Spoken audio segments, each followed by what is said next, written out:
أعوذ بالله من الشيطان الرجيم بسم الله الرحمن الرحيم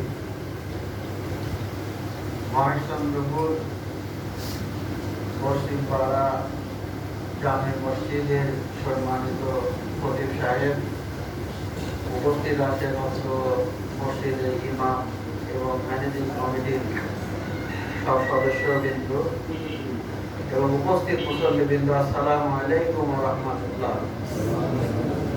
বিসমিল্লাহির রহমানির রহিম। আল্লাযীনা ইয়াযকুরুনাল্লাহা কিয়ামান ওয়া কুউদান ওয়া আলা জুনুবিহিম ওয়া ইয়াতাফাক্কারুনা ফি খালকিস সামাওয়াতি ওয়াল আরদ রব্বানা মা খালাকতা হাযা বাতিলান সুবহানাকা ফাকিনা আযাবান নার। প্রিয় হাজিরিন, আজকে আমাদের ইমাম সাহেব গুরুত্বপূর্ণ বিষয় আলোচনা করছেন, তাকওয়া, খোদাভীতি।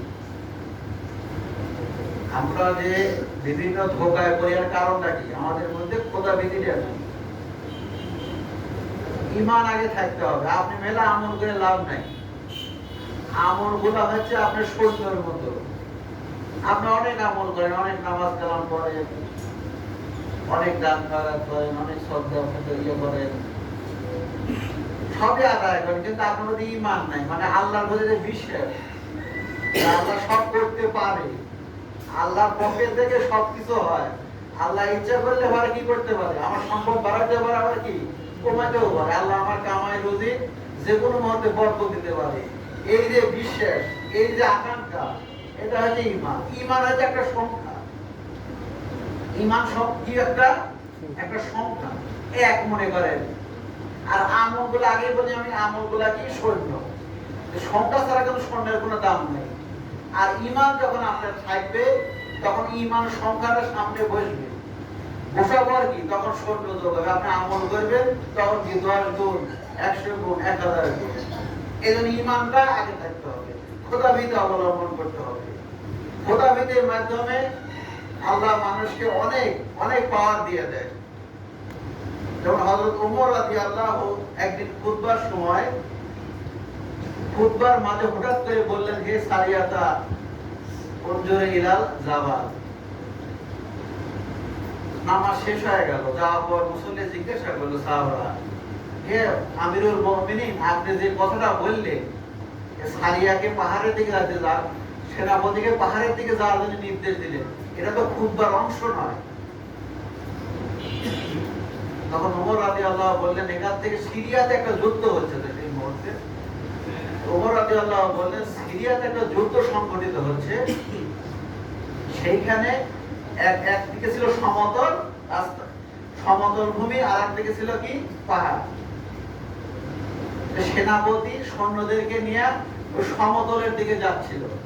তো আমি সেই মুহূর্তে আমার এটা দৃষ্টিগোচর হওয়ার পর আমি সেনাপতির উদ্দেশ্য করে বললাম যে তুমি পাহাড়ের দিকে যাও, পাহাড়ের দিকে না গেলে তোমার কি বিজয় হবে না। তুমি কি করো? পাহাড়ের দিকে যাও। এটা আমরা এই যে এত দূরত্ব, প্রায় কত কিলোমিটার দূরত্ব?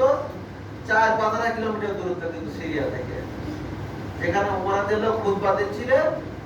আর হচ্ছে সেই যুদ্ধের স্থান 5000 কিলোমিটার, 4 থেকে 5000 কিলোমিটার দূরত্বে। এই যে খোদাভীতি, এই খোদাভীতির কারণে আল্লাহ তার কি অন্তর্চক্ষু দ্বারা ওইটার দিক খেয়াল করাচ্ছে। ওই খুতবার মধ্যে বলছেন যে, হে সেনাপতি, তুমি কি পাহাড়ে আশ্রয় গ্রহণ করো। তো অনেক কিন্তু মুনাফিক ছিল।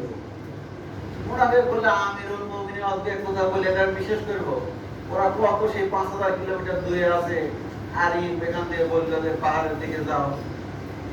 তখন এই মুনাফিক এলাকা কি করলো? মুনাফিক তো ছিল, কিন্তু মুনাফিক বুঝেন তো, এর এই মানুষের বলে গেছে। কিন্তু ভাই তো বলবেন না, ইসলামের সংখ্যা বাইরে যাচ্ছে, এই বাড়ার কারণ কিন্তু এটাই আসলে। তো মুনাফিক তখন বললো, ঠিক আছে, তাহলে সেনাপতিরে ফিরে আসো। সেনাপতি ফিরে আসলে আমি অবশ্যই তাদেরকে জিজ্ঞাসা করবো যে এরকম ঘটনা ঘটেছিল কিনা। তারা কিন্তু অন্য যুদ্ধের সময় আগায় যেত না, যুদ্ধে বিজয় হয়ে গেছে, সৈন্যরা ফেরত আসতেছে। তখন কতগুলো মুনাফিক অতি আগ্রহ নিয়ে তখন কি করলো? আগায় গেল তাদের দিকে। তারা জিজ্ঞাসা করলো যে তোমরা কি অমুক দিন শুক্রবার এরকম কোনো আওয়াজ শুনেছিলে? তখন বললে, হ্যাঁ, আমরা এরকম একটা কষ্ট আওয়াজ শুনেছিলাম উমর রাদিয়াল্লাহু আনহু। সুবহানাল্লাহ। সুবহানাল্লাহ।